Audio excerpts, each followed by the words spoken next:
MRO గారికి వచ్చేసిన కార్తిక్ రెడ్డి అన్న గారికి, సతీష్ సర్పంచ్ గారికి, శేఖర్ యాదవ్ గారికి, అందరికీ వచ్చే వార్డు నెంబర్ అందరికీ నమస్కారం. ముఖ్యంగా సార్ మా బాధలు అర్థం చేయంగా ఏమనగా సార్, కొడంగల్ ఓనికి 3 రోడ్లు ఉన్నాయి సార్. ఒకటి బెంగళూరు హైవే ఉంది, నర్కుడ హైవే ఉంది, మొయినాబాద్ హైవే ఉంది. ఒక్క ఊరు కోసం సార్ ఇంతమంది రైతులను 15 survey number sir, 342 survey number sir, 108 survey number sir, 3 కుంటల్లోకి వెళ్ళి రోడ్లు పోతున్నాయి సార్. దీన్ని పట్టించుకునే నాదులు లేడు సార్. ఆ రోజు సర్వే రోజు నేను కొద్దిగా గడబడి చేస్తే 4 ఎస్ఐలను పిలిచి 10 మంది పోలీసులను పిలిచి మన ఆడాయి సర్గిట్ ఉన్నాడు సార్, నన్ను అది చేసి ఖచ్చితం చేసి మనలను బలిమి చేసి రోడ్లు కొలతలు చేసినారు సార్. ఏమనంటే మీ మీద కేసులు బుక్ చేస్తాం, మాకు వినబడుతుంది sir, CI sir case book చేయమని అంటున్నారు. ఎందుకు సార్ మేము గుండాలమా రౌడీలమా సార్? మా ఆస్తులు గుంజుకోనికే చెప్పండి సార్. మాకు చంద్రబాబు నాయుడు ఉన్న జమానా నుంచి మా తెలంగాణలో భూములను గుంజుకుంటున్నారు సార్. ఎయిర్పోర్ట్కి 5,000 ఎకరాలు గుంజుకున్నారు సార్. మన మన రాజశేఖర్ రెడ్డి గుంజుకున్నాడు సార్, కేసీఆర్ గుంజుకున్నాడు సార్, ఇప్పుడు ఉన్న ముఖ్యమంత్రి రేవంత్ రెడ్డి కూడా గుంజుకుంటున్నారు సార్. తెలంగాణలో భూములు ఉండదా సార్? వేరే రాష్ట్రాలకు మనకి ఏం సంబంధం సార్?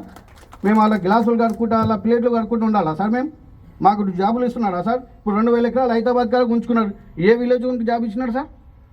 చెప్పండి, మీరు కూడా అర్థం చేసుకోండి సార్. ఈ టిబుల్ 1లలో మేము బతుకొద్దాం, అలా టిబుల్ 1 జీవో భూములను గుంజుకున్నామని ప్లాన్ చేస్తున్నారా?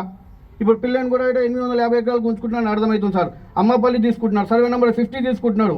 ఇవన్నీ ఏంది సార్ ఇది? మరి చెప్పండి, మేము బతుకొద్దంటే మేము తెలంగాణ ఉద్దేశం వెళ్ళిపోతాం, మళ్ళీ గుంజుకోండి మళ్ళీ వేరే రాష్ట్రాల కోసం. మీరు దయచేసి సార్ మా భూములు పోతున్నాయి సార్, మాకు భూమి ఉంటే భూమి ఇవ్వండి సార్. ప్లాట్లో గరీబోళ్ళు సార్, వాళ్ళు తినాక ఉండక ఎంతమంది ముస్లిమ్స్ మైనర్లు వచ్చినారు సార్. उन लोगों को शादियों के लिए 100 गज 200 गज लिए साहब. उन लोग सुसाइड कर लेने की बात है साहब. उन लोगों के लिए भी अब प्लाट को प्लाट दीजिए साहब. सर्वे नंबर 19 में 250 एकड़ ज़मीन है साहब, उसमें से सर्वे नंबर 19 में भी उन लोगों को प्लाट के लिए प्लाट दिए. गरीब लोग आए साहब, जीना कहाँ से? हैदराबाद बोल रहे, क्या हैदरा कुंटों को काम नहीं कर रहा साहब? यार हैदराबाद पूरा तोड़ दे रहे घड़ा, हैदरा बोल के. फिर यहाँ आके हैदरा नहीं, पूरे ज़मीन खींच ले रहे कुंटो है गवर्नमेंट के जितने भी है. ये क्या है साहब? ये गुंडागिरी नहीं है तो क्या है साहब? मुख्यमंत्रियों का है. इसके लिए आप लोग भी ऑब्जेक्शन करना साहब, आप लोग भी कोऑपरेट करना साहब. మాకు ఏమి ఇస్తున్నారు సార్? నా ఇప్పుడు మా ఆస్తి 6 కోట్లకి ఎక్కువ సార్, ప్రైవేట్ వాల్యూ. ఇప్పుడు 6 కోట్లకు మీరు ఏమి ఇస్తారు సార్? 3 అంతా 4 గంటలకు 50 లక్షలకు ఎక్కడ తీసుకొని ఏం చేయాలి సార్? ఆ ఆస్తి మీద నాకు 4 కోట్ల అప్పులు సార్. ఇప్పుడు నేను సూసైడ్ చేసుకోవాలా? ఆ ఆస్తి మీద నాకు 4 करोड़ खर्चा है मेरे को, मैं क्या करना? बोलिए आप. మీరు అర్థం చేసుకోండి. మాకు భూమి అంటే భూమి ఇవ్వాలి సార్. అమ్మ పలికారు భూమి ఇంతకు భూమి ఇచ్చే వరకు మేము ఒప్పుకోం సార్.